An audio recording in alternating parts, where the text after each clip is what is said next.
Now, on the front page of many of the papers this morning is that really shocking image of a car crashed into a school tea party in Wimbledon. It's at a primary school. 10 people being treated in hospital. An 8-year-old girl has died. Well, locals told Times Radio about the impact of the incident on the community. It was quite unbelievable, actually, and devastated. My daughter, who's 50 and also has young kids, was really upset and crying. And to have this happen to children on the last day of school is, it's just unbelievable. It's a very safe, friendly area. As you know, it's very famous for the tennis at the moment.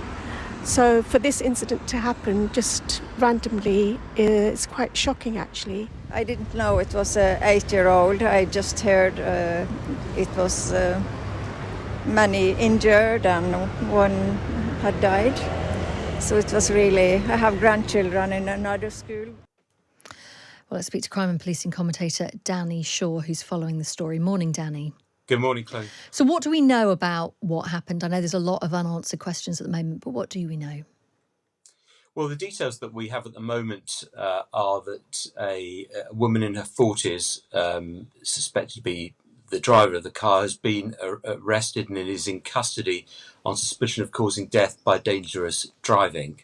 And that her actions and what happened with her car, and whether or not, as some reports have claimed that there was some medical incident, some people saying that she may have had a heart attack or a seizure, that will be the focus of the police investigation at the moment, determining what it was that caused the Land Rover Discovery that she was driving to sort of lose control, it appears, and career across some grass and into the outside area of the school where these children were having a tea party before it sort of thudded against the exterior wall of the school. So that is the focus of the investigation.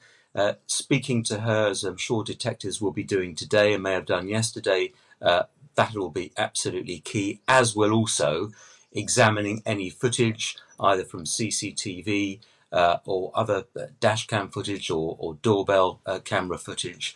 That will be vital, and also examining on the road through skid marks on the road and so on. Expert driving analysts will be able to ascertain what speed the car was going, when it came out of control, all that kind of thing. So that's the focus of the investigation, and also obviously speaking to witnesses. And we know 10 people still in hospital, 16 people injured, an 8-year-old girl. I mean, this is just so desperately sad.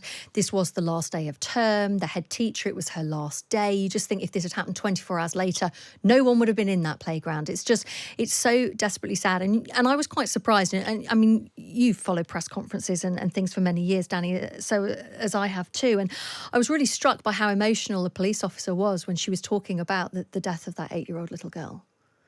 Yes, her voice cracked at one point when she announced that an 8-year-old girl had died. And, police officers they're the same as we are. They're human beings. They have families, they have children, some of them, they have partners. And it's incredibly difficult time. Obviously, they have to do a professional job, keep their composure. But this is, one of the, most heart-wrenching incidents that you can imagine.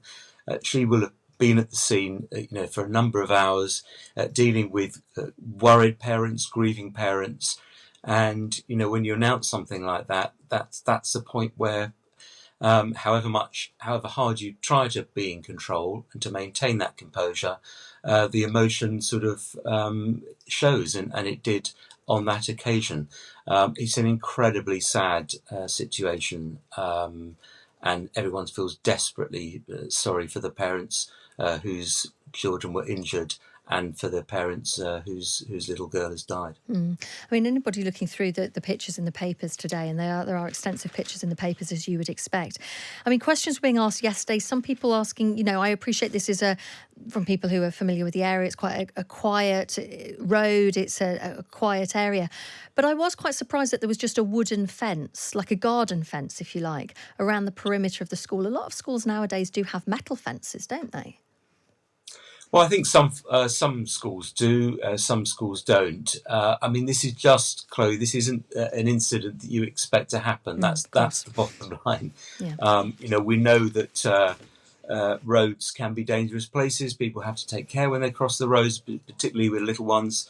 But you don't really expect a car to sort of lose control and come over a fence. I don't think, you know, you can't put up sort of huge metal or concrete barriers around schools. I mean, you just can't do that. You know, there are certain safety precautions that schools can take, and clearly, you know, when visitors come to schools, I think the procedures are stricter than they used to be to ensure that strangers sort of can't wander around the classrooms and playgrounds and so on. But you can't cope, you know, you can't legislate for every single eventuality that might happen. And, you know, sadly, this is just a terribly tragic incident. And, you know, the focus will be for the police to get to the bottom of what caused that car to lose control in that way. Danny, thank you for your time this morning. That's crime and policing commentator Danny Shaw.